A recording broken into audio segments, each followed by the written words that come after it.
الله الله الله الله الله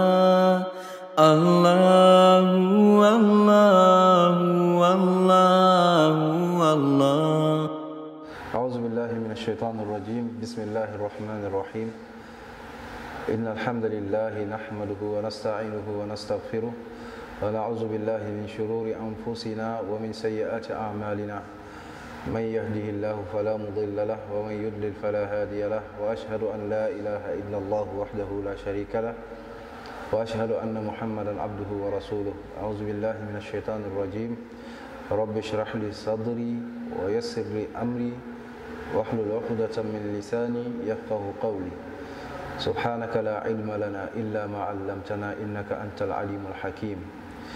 Donc, assalamu alaikum wa rahmatullah à tous ceux qui nous regardent et bonjour à tout le monde et aux chrétiens qui vont regarder cette vidéo, Inch'Allah. Donc, la cause de cette vidéo, maanaam lii sabab ñuy def vidéo bi mooy li ñu borom bi tabaraka wa taala sant ci alquran mu wax ko ci surat Ali Imran kuntum xayra ummatin uxrijat linnas ta'muruna bil ma'rufi wa tanhawna anil munkar wa tu'minuna billah. yàlla dafa ci alquran mu ne yéen a ngi xeet bi gën yéen xeetu muhammad sallallahu alayhi wa sallam ndax di ngeen di digle lu baax di tere lu bon ba pare nekk ñoo xam ne ñu gëm yàlla lañ. loolu bokk na ci sabab bi tax ñu def vidéo bi maanaam digle lu baax ak tere lu bon. ñaareel bi borom bi tabaaraka taala daal ñuy digal ñu woo chrétiens yi ak juifs yi nga xam ne ñoom lañ tuddee les gens du livre dans le Coran. mu ne qul ya ahlal kitaabi taalaw ila kalimatin sawaa'in baynana wa baynakum alla na'buda illa allah. yàlla daal ñuy sant ñu woo juif yi ak chrétiens yi ñu wéetal ko moom yàlla jaamu ko moom kese bañ ko bokkaale ak dara. dialogue boobu ci la bokk na sabab bi tax ñu amal vidéo yi maanaam dialogue waxtaan ci li nga xam ne moo jëm ci yàlla tabaraka wa taala. beneen bi yàlla daal ñuy sant aussi ñu rafetal suñu waxtaan ci juif yi ak chrétiens yi wala tujaadil ahlal kitaabi illa billati hiya ahsan. yàlla mu ne bu leen discuter ak les gens du livre lu dul ci anam bi mu gën a rafetee. loolu bokk na ci sabab yi tax ñuy def vidéo yi pour leeral ñu jàpp ni sañ-sañ bi nga xam ne moom moo yóbbu ki ñuy wax Père André Senghor génnoon ci benn émission 2STV wax ci ay wax yoo xam ni jàpp nañ ni dafa concerné jullit ñi concerné alquran concerné aussi chrétiens yi. donc sañ-sañ bi mu am ba mën a wax ci loolu ñu nit sañ-sañ boobu la ñu am pour mën ko tontu ci yi nga xam ne dañoo jàpp ni ay rectification la war a doon mais de la meilleure des manières. ñu bañ ci gis nag ay xaste wala ay dàggasante loolu du jubluwaay bi mooy xam-xam dëggu yàlla gi feeñ loolu mooy jubluwaay bi ndax objectifu dundu doomu aadama mooy mu nekk ci kaw dëgg comme Père André Senghor ni mu ko waxee ci fin vidéo bi mu ne ñiy waaraate dañu war a wax nit ñi dëgg waruñu toog ci dëgg. waaw loolu moo tax ñuy def vidéo bi pour wax nit ñi dëgg bañ a toog ci kaw dëgg. ndax jàpp naa ne loolu mooy message bu mboolem ku baax te bëggal nit ñi lu baax. Alors l'évangile de ce jour, il y a la dernière phrase me chagrine un peu. Il dit personne ne s'est levé de plus grand que Jean le Baptiste. Est-ce lui en fait partie, lui-même Jésus qui parle? Est-ce que Jean, veut-il dire que Jean est plus grand que lui? Ben, la fin du verset nous le montre. Il dit personne ne s'est levé de plus grand que Jean le Baptiste. Cependant, le plus petit dans le royaume des cieux est plus grand que lui. Il parle de lui-même? Il parle de lui-même. Le plus petit dans le royaume des cieux, c'est Jésus lui-même. Donc ci biir vidéo Père André journaliste bi daf ko laaj ci Matthieu chapitre 11 verset 11 mu ne ko mu daal di lire verset bi mu ne je vous le dis en vérité parmi ceux qui sont nés de femmes il n'y en a point paru de plus grand que Jean-Baptiste. Cependant le plus petit dans le royaume des cieux est plus grand que lui. foofu Père André wax ci dernier verset bi mooy le plus petit dans le royaume des cieux est plus grand que lui. wax ci ni Jésus moom mooy le plus petit dans le royaume des cieux. ñun nag ñu jàpp ni loolu njuumte la boo xam ne c'est à rectifier Père André lan mooy njuumte bi mooy le plus petit dans le royaume des cieux ni ko Jésus jàngalee boo demee ci Matthieu chapitre 5 verset 17 à 18 dafa ne croyez pas que je sois venu pour abolir la loi ou les prophètes. Je suis venu non pour abolir mais pour accomplir. Car je vous le dis en vérité, tant que le ciel et la terre ne passeront point, il ne disparaîtra pas de la loi un seul iota. Mu teg ci lan ou un seul trait de lettre jusqu'à ce que tout soit arrivé. Au verset 19, celui donc qui supprimera l'un des plus petits commandements et qui enseignera aux hommes à faire de même sera appelé le plus petit dans le royaume des cieux. Mais celui qui les observera et qui enseignera à les observer sera appelé le plus grand dans le royaume des cieux. Donc foofu Jésus mi ngi jàngale ne le plus petit dans le royaume des cieux kooku bàkkaarkat la mooy koo xam ni day digal nit ñi ñu soppi àtte yàlla yi wala ñu koy supprimer. Jésus kooku la tuddee dans le plus petit dans le royaume des cieux. Léegi le royaume des cieux foofu déjà dañuy def définition le royaume des cieux parce que mën na am plusieurs définitions. Bu njëkk bi mën naa nekk taxawaayu àllaaxira, ñaareel bi mën naa nekk fële ci aljanna, ñetteel bi mën naa nekk ab tur woo xam ne ñi nekk dans le royaume des cieux ñoom ñoo koy tuddee noonu mooy ñooy tuddee ki nga xam ne day jëfe jëf yu ñaawee maanaam soppi àtte yàlla ñu tuddee ko le plus petit. Léegi Père André moom dafa ne Jésus est le plus petit, le royaume des cieux mu daal di koy firee aljanna. Déedéet ñun dañ ne loolu njuumte la. Jésus n'est pas le plus petit dans le royaume des cieux, loolu xel sax mënu ko nangu parce que le plus petit dans le royaume des cieux comme ni ko Jésus waxee dans Matthieu chapitre 5 verset 17 à 19 mooy kiy soppi àtte yàlla yi kooku bakkaar lay def te Jésus deful loolu. Donc Jésus du bàkkaarkat benn ñaareel bi du digal nit ñi ñuy def ay bàkkaar ndax yonantu yàlla la yàlla da ko yónni pour mu teg nit ñi ci njub. Donc il ne peut pas être le plus petit dans le royaume des cieux loolu wax ju yàqu la. Jésus fait parmi les plus grands dans le royaume des cieux comme Jean-Baptiste fait partie des plus grands dans le royaume des cieux. Donc Père André soo waxee ni Jésus est le plus petit dans le royaume des cieux c'est que tu es en totale contradiction avec les enseignements de Jésus-Christ dans Matthieu chapitre 5 verset 17 à 19 où il dit que le plus petit dans le royaume des cieux c'est celui qui supprime les lois de Dieu et enseigne aux autres à faire pareil. Donc qu'est-ce qu'on doit comprendre que celui qui est plus petit dans le royaume des cieux est plus grand que Jean-Baptiste? Père André, il faut revoir votre définition. Cela n'a rien à voir avec le paradis. Cela n'a rien à voir parce que Jean-Baptiste, si bu ñu jëloon tey définition paradis nga ne le plus petit au paradis est plus grand que Jean-Baptiste te Jésus mooy le plus petit donc loolu day firndeel ni am na ñeneen ñu gën a màgg Jésus-Christ ci biir aljanna loolu lay firndeel ba pare day firndeel ni Jésus moo gën a tuuti ci aljanna te loolu xel nangu ko ñaareel bi am na ñeneen ñoo xam duñu ay yonent mënuñoo gën a màgg Jean-Baptiste mënuñoo gën a màgg Jésus ku mel ni man wala yow bu ñu duggoon aljanna tey amuñu place bi Jean-Baptiste am ci yàlla ci aljanna amuñu place bi Jésus am ci aljanna donc boo nee Jésus est le plus petit dans le royaume des cieux loolu njuumte la donc il faut revoir votre définition du royaume des cieux et la place que vous attribuez à Jésus-Christ dans le royaume des cieux. Donc loolu benn la mooy benn njuumte bi ñu remarqué te ñuy xaar réponse ci Père André pour mu andil ñu ay réponses bibliques pas ay réponses yoo xam ni ça tient de la philosophie mais que ça soit biblique. Jean le Baptiste a reçu une mission de la part de Dieu. Il est le dernier des prophètes. La deuxième des choses, le Père André né Jean-Baptiste est le dernier prophète. Loolu déjà c'est pas biblique. Ñu ngi xaar Père André andil ñu benn verset biblique bu attribué à Jean-Baptiste qu'il est le dernier prophète. Loolu benn la ñaareel bi mooy Jésus ci boppam da koy weddi passage yi nekk Jean da koy weddi boo demee ci Jean chapitre 1 verset 19 bi Jean commencé ministère am ñoom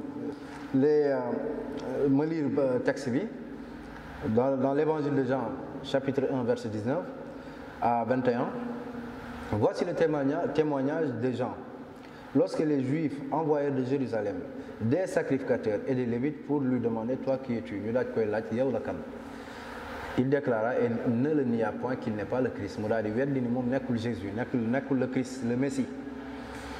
Ils lui demandèrent quoi donc ñu laaj ko yow la kan donc est-ce que yow yaay Élie mu daal di weddi ni moom du Élie ñu laaj ko est-ce que tu es le prophète avec l'article défini pour ceux qui ont appris le français c'est un prophète bien connu mu ne il n'est pas ce prophète là donc on lui a demandé trois personnages ñetti nit lañ ko laaj Jésus Élie ak le prophète mu weddi ni di ñooñu ñëpp loolu day wane ni am na beneen prophète bu bokkul ak Jean-Baptiste loolu benn la parce que yow Père André da nga ne Jean-Baptiste est le dernier prophète. Le passage de Jean 1 montre qu'il y a un prophète hormis Jean-Baptiste parce que lui-même a nié être ce prophète-là. La deuxième des choses, mais boo demee dans Matthieu 5 verset 17 bi ma lire sànq à 19, Jésus dafa ne il n'est pas venu pour abolir la loi ni abolir les prophètes. Qu'est-ce que ça signifie? Ça signifie que lui il n'est pas venu pour mettre fin à la prophétie ni pour mettre fin à la venue d'autres prophètes. C'est ça que ça signifie, mais il est venu pour accomplir. Accomplir, comment on comprend l'accomplissement que Jésus est venu faire? La première des choses, c'est accomplir la loi mosaïque qu'il a trouvée sur place, malgré qu'il a apporté quelques modifications. La deuxième des choses, c'est lui qui accomplit ce que Dieu a conclu avec Isaac comme alliance. Parce que boo demee ci Genèse chapitre 17 verset 19 lan la yàlla wax Isaac dafa ne ko Dieu dit certainement Sarah ta femme t'enfantera un fils et tu l'appelleras du nom d'Isaac. J'établirai mon alliance avec lui dinaa fasante ak moom kóllëre comme une alliance perpétuelle pour sa postérité après lui. Donc Jésus-Christ est le dernier prophète des enfants d'Israël qui accomplit ce que Dieu a prédit comme alliance pour Isaac, qui sera sur sa descendance. Donc Jésus est l'accomplissement. Donc accomplissement bi Jésus di wax dans Matthieu chapitre 5 verset 17 loolu lay teg. Lui il a accompli la prophétie selon l'alliance que Dieu a donnée aux enfants d'Israël à partir d'Isaac. À partir d'Isaac jusqu'à Jésus-Christ. Donc Jésus ci boppam contredire la encore yow Père André fi ngay wax ni Jean est le dernier prophète. Jésus ci boppam mu ngi wax dans Matthieu chapitre 13 ñu ubbi ko fii lire ko. Matthieu chapitre 13. Donc c'est la Bible de Jérusalem pour ñuy seetaan. La Bible de Jérusalem c'est une Bible catholique qui est connue de tous les chrétiens. Matthieu chapitre 13 verset 57. Je vais commencer au verset 53. Et il advint, quand Jésus eut achevé ses paraboles, qu'il partit de là, et s'étant rendu dans sa patrie, il enseignait les gens dans leur synagogue, de telle façon qu'ils étaient frappés et disaient, d'où lui viennent cette sagesse et ces miracles? Celui-là n'est-il pas le fils du charpentier Joseph?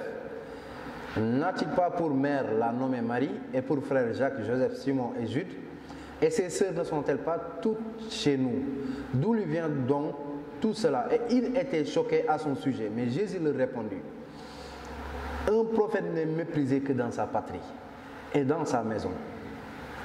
Donc Jésus ci boppam saxal na ni moom ab yonent la gannaaw bi juif yi doon wax loolu ci moom mu ne la un prophète n'est méprisé que dans sa patrie pour wane ni moom wax yooyu ñuy wax ci moom yépp li mu nekk yonent la te yonent bu nekk xeetam ñoo koy njëkk a rejeté loolu benn la Jésus moo njëkk a saxal ni moom yonent la.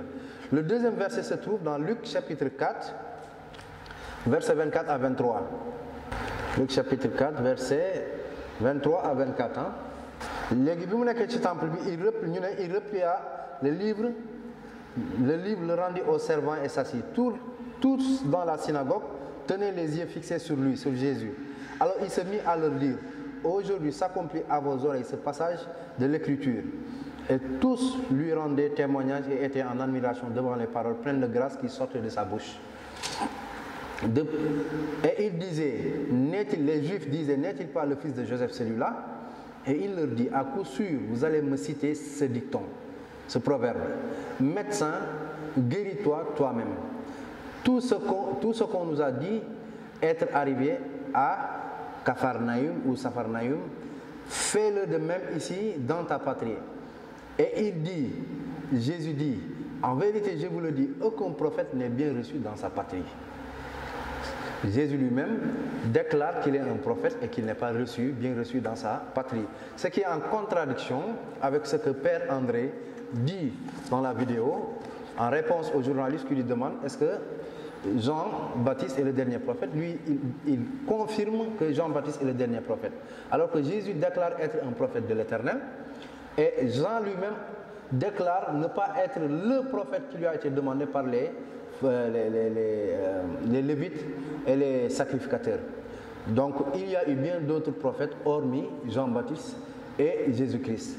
Donc Jésus est un prophète, Jean-Baptiste est un prophète, et la Bible confirme que Jean-Baptiste n'est pas le dernier prophète. Donc Père André, nous vous demandons de revérifier votre théologie que vous avez appris, peut-être à l'église, donc, et d'apporter des réponses plus claires que ce que vous avez donné sur la question du dernier prophète, puisque la Bible vous contredit. La Bible li muy wax ak yow li ngay wax dafa uute. Bible dafa wane ni Jésus prophète la, wane ni am na beneen yonent bu bokkul ak Jean-Baptiste te bokkul ak Jésus boo xam ni juif yi ñu ngi ko doon xaar loolu di wane ni encore Jean-Baptiste nekkul le dernier prophète. Donc loolu aussi mu nekk beneen njuumte boo xam dañ la koy rectifier par rapport à ta Bible. Beneen bi mooy le manque de respect que c'est-à-dire manque de respect que vous avez envers les musulmans. Quel est ce manque de respect-là? C'est que vous dites que Jean-Baptiste est le dernier prophète. Vous dites à 2 milliards de musulmans que votre prophète est un faux prophète. Si Jean-Baptiste est le dernier prophète, su fekkee moom mooy yonent bu njëkk mooy yonentu Yàlla Muhammad nekkul yonent Yàlla yónni ko, et vous appelez au respect et au dialogue au Sénégal. Quel est ce respect-là que vous attribuez aux musulmans? C'est un faux respect. C'est un faux respect, puisque vous attribuez au prophète Mohammed sallam d'être un faux prophète en attribuant à Jean-Baptiste d'être le dernier prophète. Ça, c'est une chose à rectifier et à revoir votre sincérité sur le dialogue que vous êtes en train de proclamer entre les musulmans et les chrétiens. Parce que ci sa biir wax yaa ngi wax naan dañoo nekk ci jàmm, ñu ngi dëkk ci jàmm, amuñu problème. C'est vrai, on n'a pas eu de problème, mais bu fekkee da ngaa jàpp ni da ngaa respecté musulmans yi, naka ngay toogee ci kanamu 14 millions de musulmans, presque 14 millions de musulmans, ne seen yonentu nekkul yonent. C'est un faux prophète. Mais indirectement, vous l'avez dit, en disant que Jean-Baptiste est le dernier prophète. Donc loolu lu ñu war a lijjanti la ñun dañuy wax ni le prophète Mohammed sallallahu alayhi wa sallam est le dernier prophète envoyé à l'humanité. Comme Yàlla li mu ko wax ci Al-Qur'an, wa ma arsalnaka illa rahmatan lil alamin. Et nous ne t'avons envoyé qu'un titre de miséricorde pour l'univers. Tous ceux qui sont sur terre aujourd'hui, le prophète que Dieu leur a envoyé, c'est le prophète Mohammed sallallahu alayhi wa sallam, qui a amené le dernier testament de Dieu qui est le Coran. Donc ça, c'est un sujet à part, mais une parenthèse pour éclaircir ce que vous avez attribué, ce que vous avez dit aux musulmans en leur disant que votre prophète n'est pas un prophète, puisque c'est Jean-Baptiste qui est le dernier prophète. Alors que le prophète Mohammed est venu après Jean-Baptiste et après Jésus-Christ. Donc quelque chose à rectifier, Père André, pour la prochaine fois. Et nous vous appelons aussi au débat pour clarifier ces sujets-là devant tout le peuple sénégalais.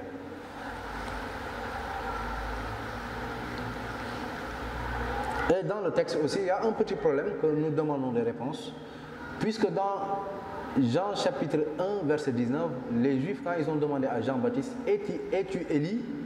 Il a nié être Élie. Et Jean-Baptiste ne ment pas, parce qu'il est un prophète de l'Éternel.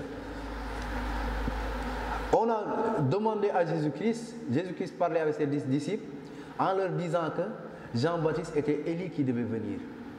Jésus aussi ne ment pas. Soit il y a un problème sur les rédacteurs qui ont écrit la Bible, parce que Jésus ne ment pas et Jean ne ment pas.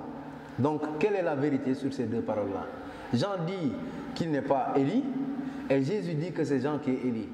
Ça, c'est une contradiction manifeste pour un livre qui est appelé Parole de Dieu, la Bible. Donc, nous demandons des éclaircissements par rapport à ça, Père André. Le second problème qui vient après, c'est le fait que Jean-Baptiste ait baptisé Jésus, ayant reconnu son message. Jean-Baptiste bi muy baptisé Jésus xam na ni kii la Yàlla yónni ba mu saxal ni il est l'agneau de Dieu qui ôte le péché du monde. mu saxal loolu mu ne il n'est pas digne de délier les souliers de ses lacets, les lacets de ses souliers.